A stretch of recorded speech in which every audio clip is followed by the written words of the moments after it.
Hello, welcome to issue 2 of the Flying Scotsman. Nice big piece of metal today. Quite a lot of work to do on it. We've got to file it all down, make it nice and smooth, fill in some holes, file that smooth. What could possibly go wrong?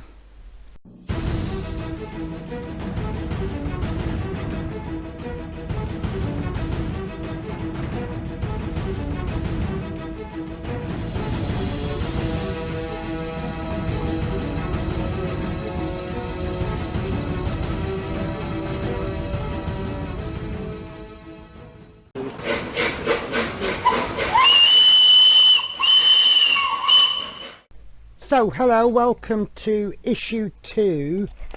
This is the third video in the series, but the second stage of the build. And in this issue we'll receive this this footplate.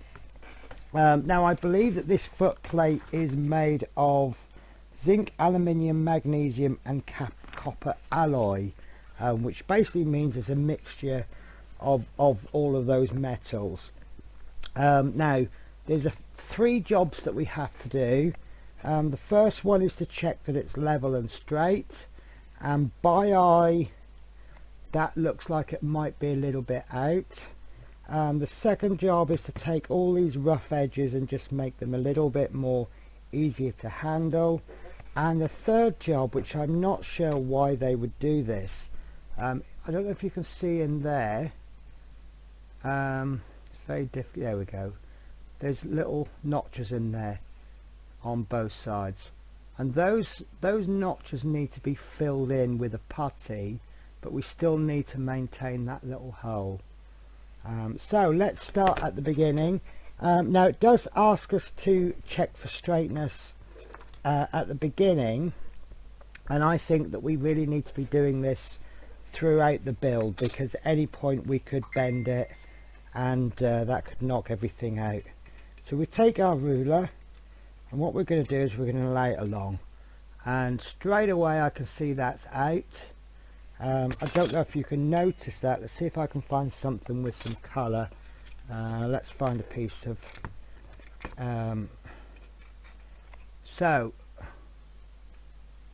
if round about between the 3 and the 4 inch mark on that ruler, you can see daylight. Very hard to see with this camera actually. It's also very hard to hold this ruler. So there you go, you can see some daylight there. If I move that, you can see excuse me, you can see the sandpaper behind. So what we need to be doing is gently just bending this back all along, very gentle bends, and then we check again, and I can see that that is a vast improvement, but I don't think it's quite there. So we look at where the spots are, and I actually thought I'd overdone it there. I thought I'd bent it a little bit too much, but I'm actually really happy. Also check that the ruler doesn't rock, because if the ruler rocks, it then means it's bending that way. If you see daylight in the middle, it's bending that way. So that side I'm rather happy with. So we'll check the other side, and I can see no daylight. And then we have to check this one diagonally, because we can't, well, we'll check as many ways as we can really. So as you see, if you hold the ruler too far back, there's a massive gap. That's because I've caught the ruler on this arch. If you've got a ruler that's got this little curved bit on the end, that will certainly help, although it won't in this case. But I'm just checking, and I'm happy with that. And then we'll just check the last bits, and then what we're basically doing is just running the ruler over as many areas as we can, and we're just checking checking for daylight. That one's going to be difficult to check, but yeah, just check where we can. So that bit I'm really happy with. So the next stage is that all these edges have what I would call a machine edge. They've not been finished, and it's very hard to see, but those edges are quite jagged. So all we need to do is take a fine sandpaper, and we just need to give it a gentle rub, and that's just cured that. That's spot on. Any areas that have big burrs on them, obviously we'll need to use a heavier duty file, and we just basically use the file that works best for us. I'm also going to try and give it a quick rub over wherever I can, just to get rid of some of this dirt and muck and oxidization, and just make the whole thing look a little bit nicer. I suspect this is going to be painted over when we finish, so the cleaner I mean, it'll need cleaning again, but we'll just see how nice we can get it.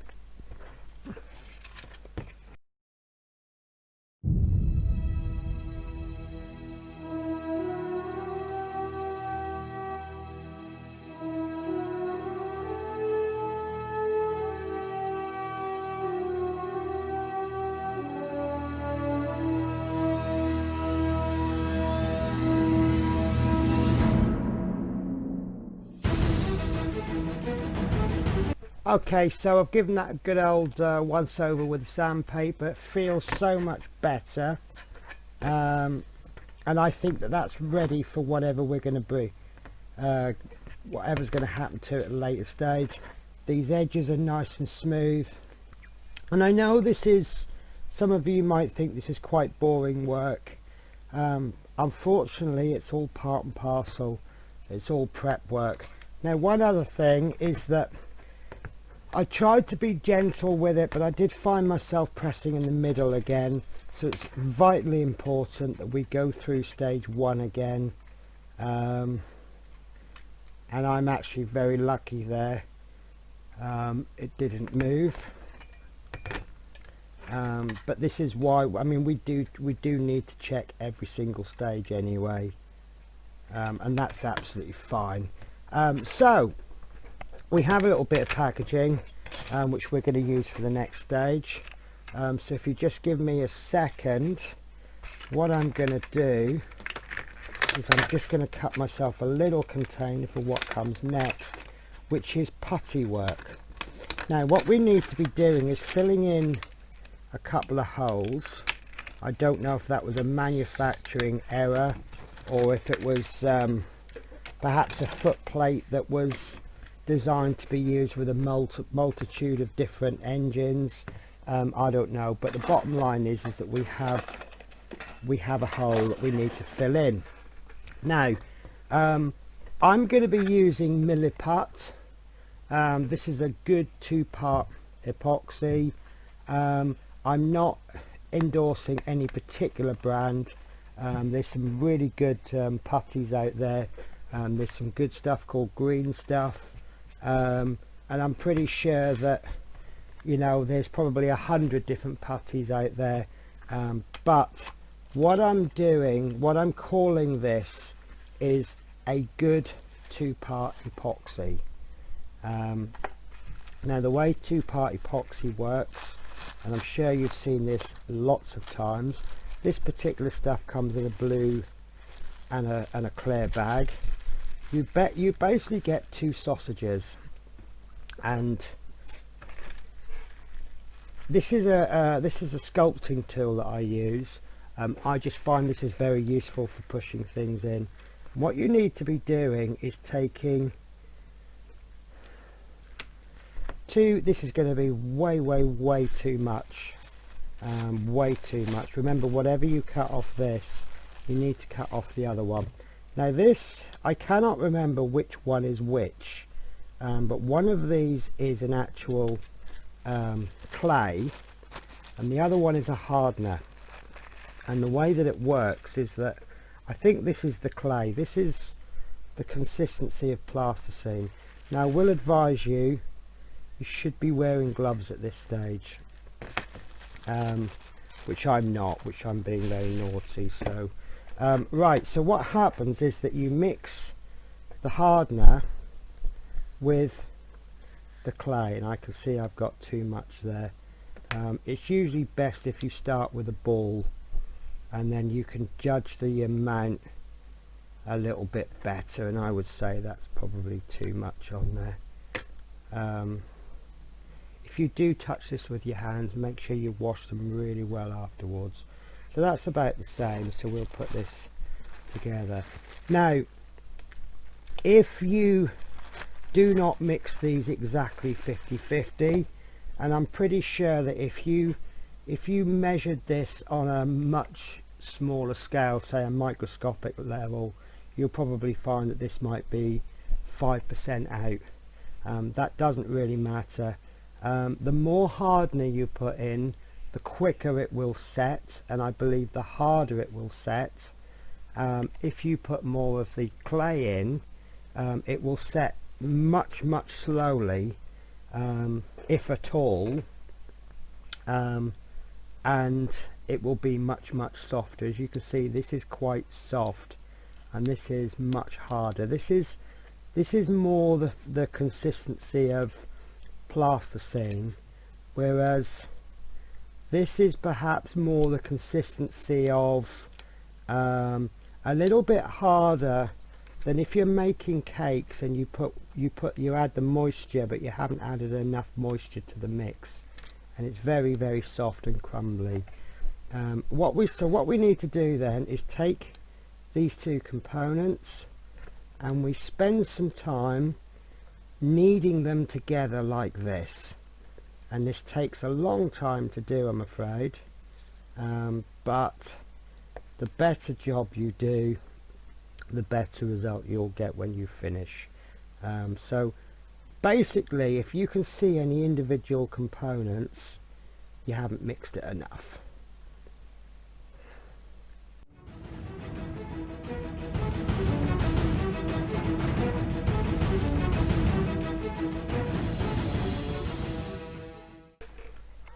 Okay, so you may notice what I've done is I've divided this mix into two. I've got a big blob there, and I've got like a sausage at the end there, and I've also got some of these little scrabby bits that I've left on the plastic, which isn't the problem. So I'm going to be using my main pile for the filling, but then if I've got any gaps, what I can do is I can just cut a little bit of the sausage off and then just apply it where necessary. So the way we're going to do this, I really could do with a flat version of this. Whoops, I've just knocked one of my cameras over. Thankfully not the one that we're using to record with. I don't think I actually have a flat version, but what I do have is a little, I think this is like a crochet hook, but I just like the hookiness, so I can get in there. So what I'm going to do is I'm going to start off with just a little bit, and you can see the line in there. I'm just going to push that in as hard as I can.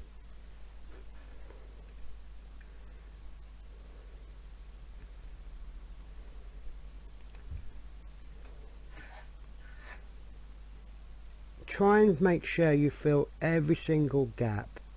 This has to make contact as much as you can. Then we take off another bit, and then we're going to squeeze that in as well, and we're pushing this right in. And then I can see there that I don't have quite enough in, so we'll just finish that off with a little cutting of the sausage, and that is in. Now when you've finished it, the putty should be slightly higher level. Don't do it flush, because if you've judged it wrong, you're gonna have a little gap there. It's always better to have a raised area, and then once that's set, we'll just sand that down to match. Now you'll see there that some has poked through the hole. That's absolutely fine, so we'll just scrape that off, but we want to keep that hole. So what we need to do is re-establish that hole, and basically anything that you have that can poke a small hole through there is perfect, including our good friend the cocktail stick. So I have now completely lost the bit that we're filling in, so I'm going to poke it from behind because I can see where the hole is, and then I'm going to poke it from the front, and I've totally lost the hole now, so I'm going to have to refill that. And I think in this case the cocktail stick is too much. No, that's fine. So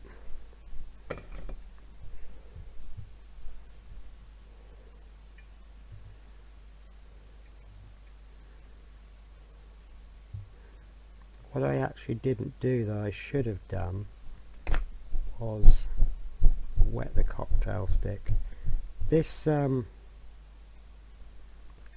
clay will not stick to water. Right, so I've done this side, and then what I'm going to do is I'm going to fast forward the camera and I'm going to finish the rest of it off.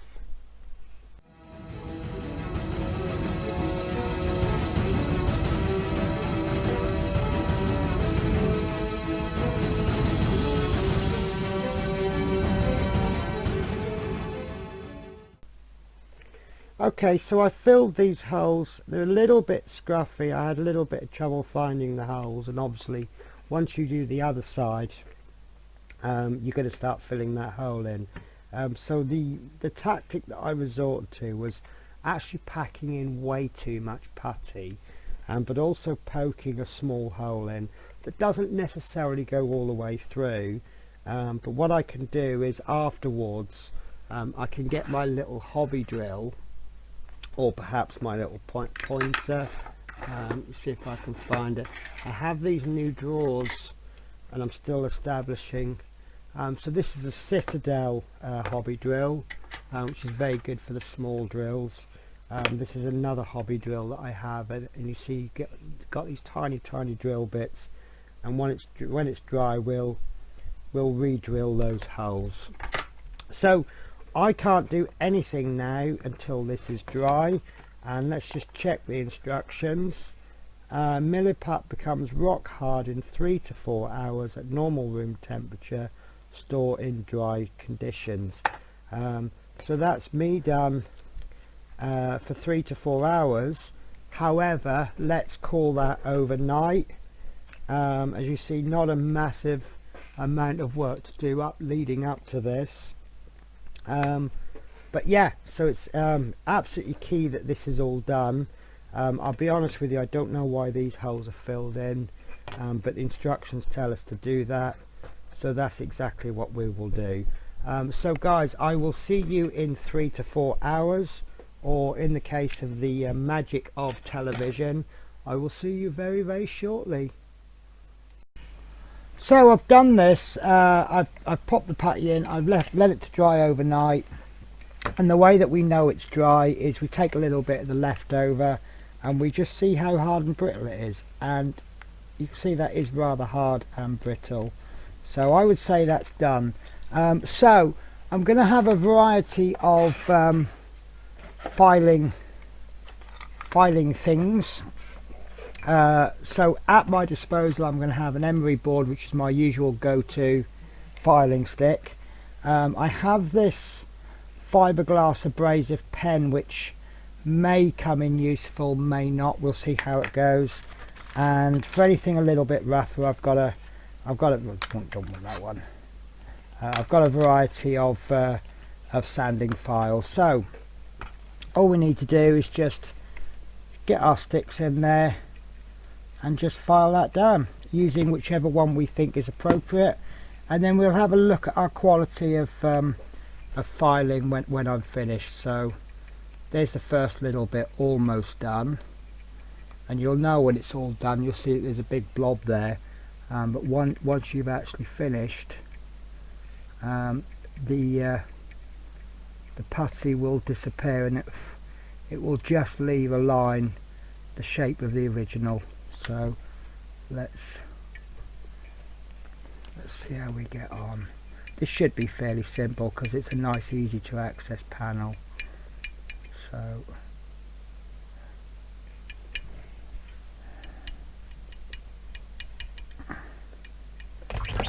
trouble with this putty though is with files it really does bung them up very quickly. So if I was getting right into the corner of that, this probably wouldn't be much good because it is rounded. You can also try and perhaps, if you're careful, we'll just cut that. Just shave it. We're not trying to do it all in one cut. We're just trying to chop it down until we get close. We certainly don't want to, there we go. We don't want to take it all the way down. We do need to finish with a file.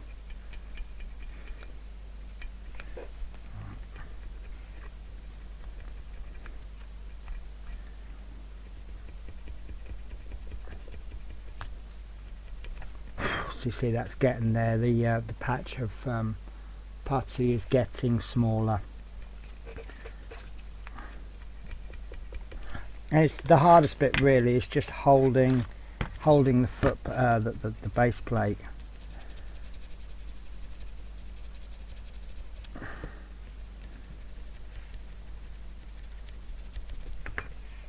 That's nearly there. Normally I'd say feel it with your finger, but obviously you're not going to be able to get your finger into there.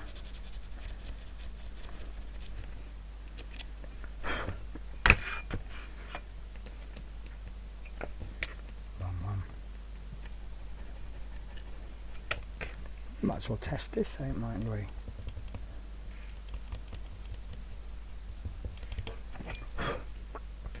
Yeah, that's not far off.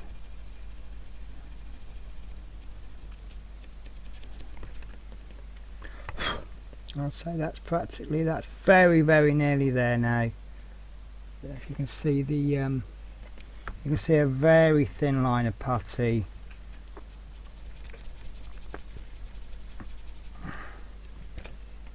I think this is rather good actually, this pen, but it's very, very fine, so I think it's more for finishing. But you can see it's almost very, very nearly there. You can see this bit along the top there is very, very thin.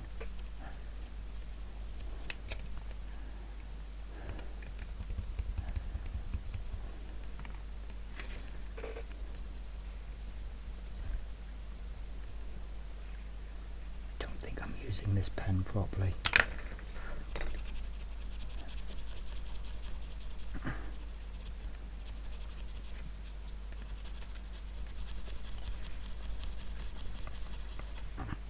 There you go. I'm actually happy to call that bit done. Now, there's a little bit of a chunk there that I've missed out, so I'll probably just give that a light sand. And then I might just go over that with a finer putty, just to fill that tiny gap in, or I might leave it, maybe finish it if we feel we need to. So I'm going to crack on with the rest of it. There's 4 bits to do. We've done 1, and I'll just crack on and do the rest.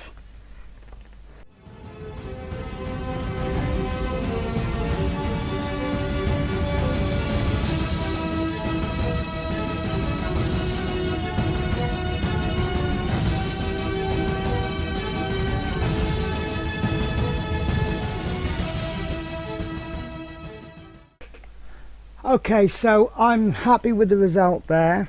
So those holes have been filled in. There is a bit of a tiny gap there and a bit of a tiny gap. No, it's just there. So I'm actually going to leave that. I'm going to see what happens when we actually come to do whatever we're going to do with this bit. If I feel that that gap is too big, what I'm going to do is, I've got this product, please forgive me, my drawers are, I've newly organised them, so I'd actually use this, and it's this is mainly used for model aircraft and things, but it's doesn't say how long it takes to dry. Usual, this doesn't say how long, but this I would probably leave overnight. Avoid contact with skin. Yeah, I would do that, and I'd leave that overnight. Right, so the last thing that I want to do now is obviously where I filled this in, some of the holes have been blocked up, or maybe not big enough. So what I'm going to do is I'm going to just get my file, my drill, and this is actually a 1mm drill. What I'm going to do, normally when I use a drill, I like to keep that drill bit as short as I can. The shorter it is, the more control you seem to have. If you have it very long, you actually have a lot less control. But in this particular case, I don't think I have an option. So I really need this fairly long, longer than I'm used to. So that's about the shortest I can give. Actually, that's not too bad. So what I'm going to do is, I've got my 1mm drill. I'm going to place it in there, and I'm just going to drill through that hole very gently, hardly any force, until it comes through the other way.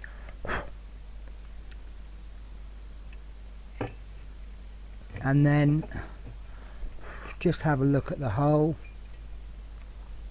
Is it big enough?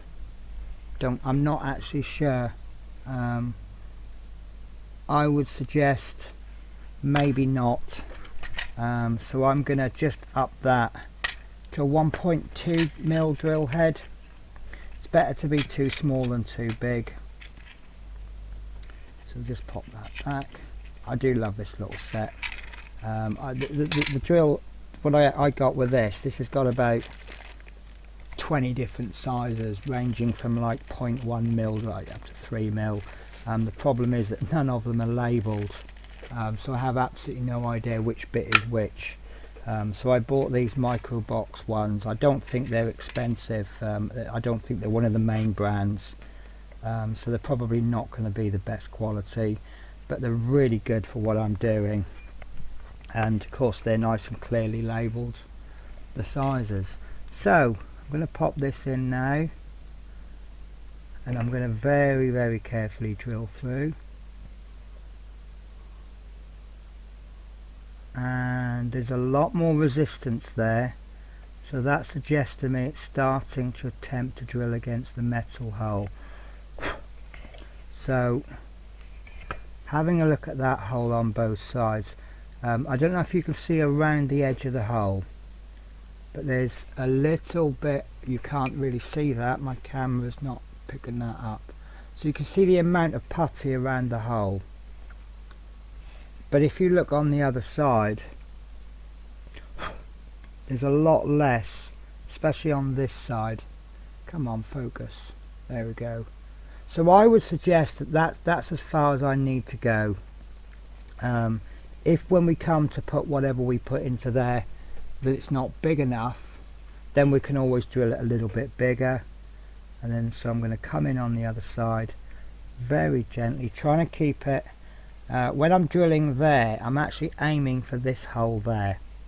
So it's, the idea is it's going to go straight through.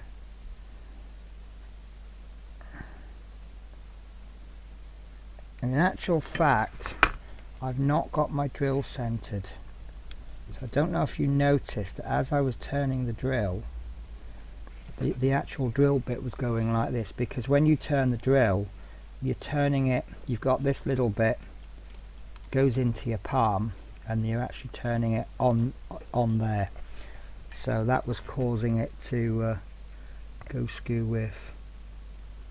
So very gentle drilling. We don't want to push this through.